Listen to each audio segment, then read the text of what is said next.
Assalamu alaikum. Allez, c'est parti pour la suite des lettres. Je continue avec les 3 prochaines lettres de l'alphabet en majuscule. Alors, attention à ne pas les confondre. Ce qui va les différencier, c'est le point. Je trouve que ces lettres ressemblent à un genre de petit 5 à l'envers. Donc là, pour commencer, j'ai la lettre Jim. La lettre Jim porte le point en bas. Là, sur la lettre en majuscule, on voit que le point est à l'intérieur de l'arrondi. Mais quand elle va s'écrire en minuscule, dans la lecture, on va la retrouver avec le point en bas. Sans voyelle, cette lettre va sortir le son J, J. Comme pour exemple le prénom Jamel. Jamel. Ensuite, j'ai la lettre H. Celle-ci n'a ni point en haut ni en bas. On va la reconnaître plus facilement. Donc pour la prononcer, c'est très simple. On va penser au prénom Hamid. Ha comme Hamid. Le son de celle-ci sort plutôt du milieu de la gorge. Donc quand on va le sortir, on va forcer un petit peu au niveau du milieu de la gorge, on va le sentir.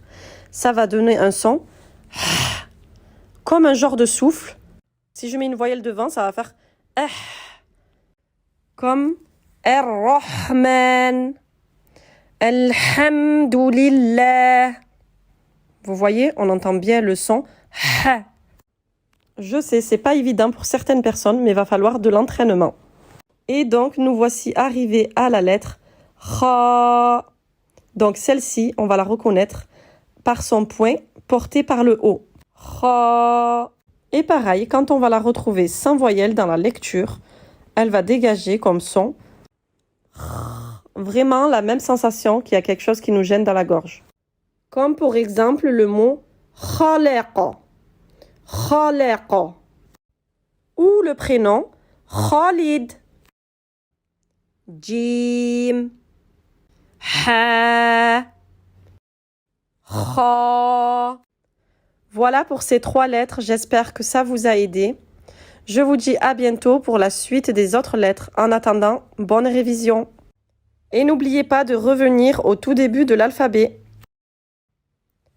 Alif, Ba, Ta, Tha, Jim, Ha, Kha.